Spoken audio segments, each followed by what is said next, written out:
երբ մենք բաժանվել ենք, թշնամին է օգտվել դրանից։ Կորցրել ենք երկիր, կորցրել ենք հայրենիք, կորցրել ենք սրբություններ, կորցրել ենք բանկեր ու խաչքարեր, բայց երբ միասնական ենք եղել,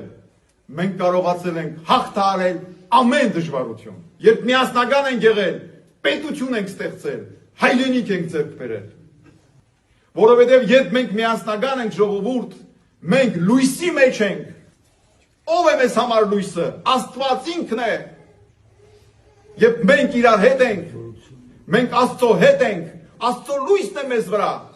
Բայց երբ մենք եկեղեցի չենք գալիս, մենք հեռանում ենք լույսից, հայտնվում ենք խավարի մեջ։